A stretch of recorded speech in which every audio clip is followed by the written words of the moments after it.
सिर्फ एक हमारे पास दवा है ऐसी जो डॉक्टर ने कहा इससे सारे मर्ज उतर जाएंगे, जैसे नहीं बोलते रामबाण। तो रामबाण दादा की दवा है भगवान देखना। उसमें भी देखिए आप लोगों को कितना ज्ञान होता है।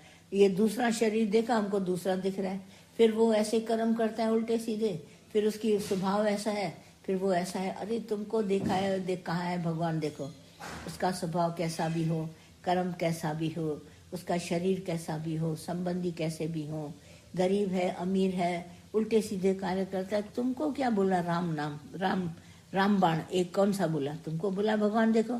बस तुम एक गुरु का कहना मानो। इस कहना मानने में भी हम लोगों को बरस बीत जाते हैं। हम लोग भी कहते रहते हैं और वो देखते नहीं, और इसकी वजह से उसको आखिरी दम तक फायदा नहीं होता। फिर पछताते हैं अगर ये राम नाम देखते रहते पहले ही से, और संतों के घर से मिला भी, पर हमने इस युक्ति को अपनाया नहीं। आखिरी दम तक वो तो फेलियर होता ही होता है, पर उसका सारा जीवन फेल हो जाता है। पछताता रहता है, अरे मैंने तो ये देखा नहीं। अरे एक हो अनेक हो, उल्टे सीधे कर्म करते हो, क्या भी करता है। देखो कितना अच्छा हमारे दादा ने कहा, चोर और साधु। हमारे सामने एक साधु खड़ा है जिसने कभी कुछ जीवन में किया नहीं, बिल्कुल कोई ठगी चोरी नहीं, कोई विषय नहीं, कोई विकार नहीं, एकदम साफ सुथरा खड़ा। उसके आगे चोर खड़ा है जो अभी अभी चोरी भी करके आया, पुलिस ने हथकड़ी भी डाली है।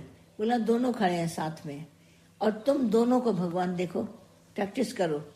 एक ही जगह चोर बनाओ और एक जगह साधु बनाओ। अपने पेपर ले लो कोई भी कागज पर एक राजा बनाओ बहुत अच्छा, और एक चोर बनाओ, और दोनों को भगवान कह रहा है भगवान है, गुरु कह रहा है दोनों भगवान है। तो हम लोगों को दिखा रहे ये तो चोर है, ये तो गंदा है, ये तो ऐसा। तो दादा ने कहा हम तुमको कह रहे हैं भगवान देखो, तो तुम भगवान देखो। चोर को सजा अपनी मिलेगी और साधु को अपनी मिलेगी, तुम्हारा ऐसे कोई वास्ता नहीं। ये न्याय प्रकृति करेगी, नेचर के द्वारा होगा। कर्म का फल उसको भी मिलेगा, उसको भी मिलेगा। जो तुमसे सामने खड़ा आके झूठ बोलता है, तुमको पता भी है ये झूठ बोलता है, उसको भी तुम भगवान देखो। और ये झूठ बोलने वाला, इसको अपने आप ही भगवान कहीं न कहीं उसको सजा देगा, उसके लिए सजा मुकर्रर है।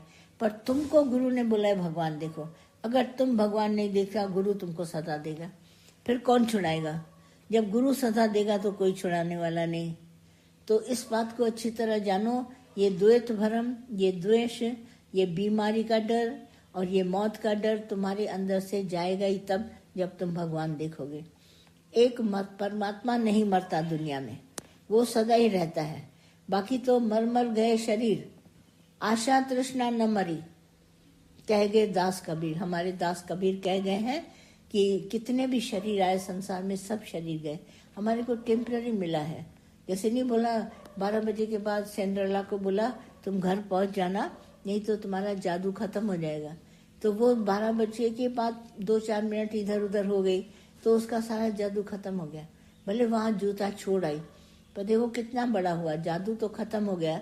सिंड्रेला को तो पकड़ा नहीं गया, घर दौड़ के आ गई, पर एक जूता वहां उसका छूट गया। तो उस जूते से क्या हुआ? जो राजकुमार था उसने कहा ये लड़की कहाँ गई जिसका इतना छोटा पैर और शीशे का जूता, हम इसी से शादी करेंगे। तो उस जूते के पीछे वो दौड़ा, सारे संसार को नहीं घूमा, जिसको पैर में ये जूता फिट आ जाएगा उससे मैं शादी करूंगा। दर दर पे गया वो जूता पहनाने, आखिर सिंड्रेला मिली उनको, उसका पैर इतना छोटा था।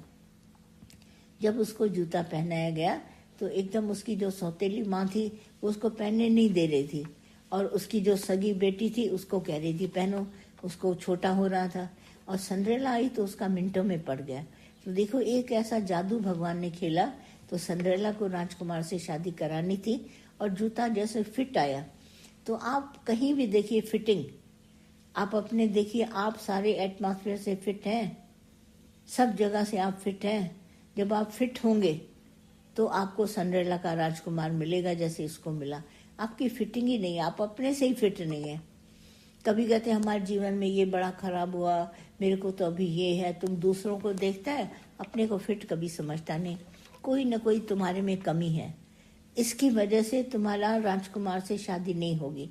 ये सारी दुनिया एक राजकुमार की तरह है, वो तुम्हारे को देखेगा तुम किस फिट हो, कहाँ से फिट हो। तो एक चप्पल ही एक ऐसी चीज़ है जिसको हमें सारी जिंदगी चलते हैं फिरते हैं, चुभे ना, हमारे अंदर स्किन ना उसकी खराब हो, कैसा हमारे पैर में भी अच्छा लगे, हम स्टेप भी अच्छे से ले सकें। तो ये फिटिंग हमको ज़रूरी है, कपड़ों की फिटिंग भी ज़रूरी है। और तुम देखो अपने कपड़ों में तो फिटिंग हो जाती है, बहुत अच्छी लगती हो देखने में, पर दुनिया से किसी से फिट नहीं हो, अपने आप से फिट नहीं हो, अपने को कमी नज़र आती है तुम्हारे में, हमको तो यही कमी है। अब बनाने वाला परफेक्शन वाला भगवान, क्या उसने तुम्हारे में कभी ये कमी छोड़ी होगी? पर तुमको दिखती है, सब जगह दिखती है। वो एक छुटपन में हम लोग दृष्टांत सुनते थे कि बंदर को भगवान ने बुलाया, बंदर तुम्हारे को मैंने बनाया, तुमको कोई अपने में कमी दिखती है? बोला हाँ दिखती है। बोला क्या दिखती है?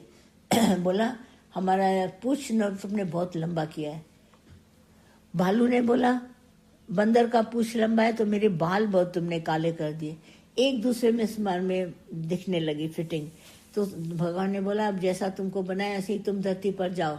और आज दिन तक हम दूसरों में गलतियां ढूंढते रहते हैं, और इन गलतियों के पीछे आज दिन तक हम पछता भी रहे हैं, घूम भी रहे हैं, पछता भी रहे हैं। तो ये सब अंदर में देखो, हमारा ये पश्चाताप, हमारी फिटिंग नहीं है, हम अंदर से उदास मायूस हैं। क्यों है? क्योंकि हमको ये अपना खेल देखना है। और जैसे जैसे हम ये परमात्मा का खेल अपने आप में देखते हैं, भगवान तुमने मुझे बहुत अच्छा बनाया है, पहले पहले अपने से प्यार करना शुरू करो, तो तुम्हारे प्यार की वेव्स बाहर आएंगी, वाइब्रेशंस बाहर आएगा, दूसरे को प्यार पहुंचेगा।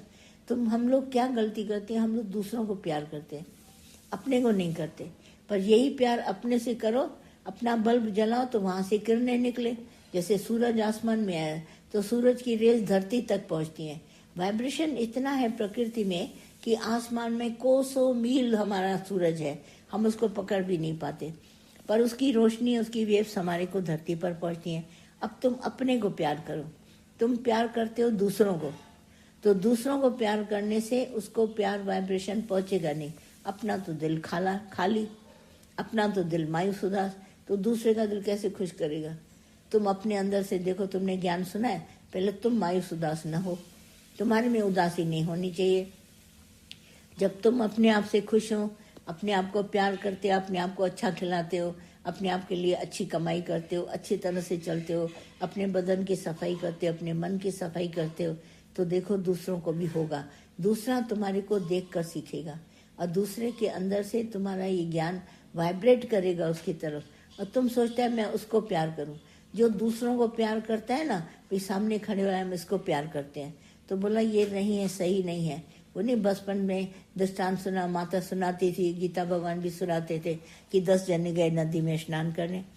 जब बाहर निकले तो उन्होंने कहा तुम लोग खड़े हो जाओ लाइन में, हम गिनते हैं। तो उसने सबको गिना तो 9, हर बार जो निकल के गिने बोला 9, बोला इसने क्या 9। फिर आखिर में एक संत आया, उसने कहा तुम लोग 10 लाइन में खड़े हो जाओ, और गिना 1 2 3 4 10, तो उसने कहा 10 मिल गया। तो 10वां कौन था? वो तुम हो। अपने को काउंट नहीं करते हो, अपने से प्यार शुरू नहीं करते हो, और दूसरों से करते हो। अपने आप को फिट करो तो दूसरों को भी फिटिंग होगा। हमारे गीता भगवान 5 मिनट में ऐसे साड़ी बांध लेते थे, तैयार हो जाते थे, देरी नहीं लगती। दूसरे जनों को घंटा घंटा लगता था। गीता भगवान कहते थे क्या करते हो जाके सारा दिन, जो तुम इतनी देर में तैयार हो जाते हो? तुम्हारे को तैयार भी होना नहीं आता। हम लोग गीता भगवान को देखते, गीता भगवान ने 5 मिनट में साड़ी बांधी और चले आए, और नहा भी लिए। सब लोग बोलते थे अरे आप ऐसा इतनी जल्दी, ये फास्ट काम, हमारे को फटाफट, हम लोग अपने को देखते रहते हैं, शरीर को। तो बोला क्या काम करेंगे? दादा ने कहा अपने को देखोगे तो काम कैसे करोगे? और सारा दिन हमारे को बोलते थे काम के लिए, ज्ञान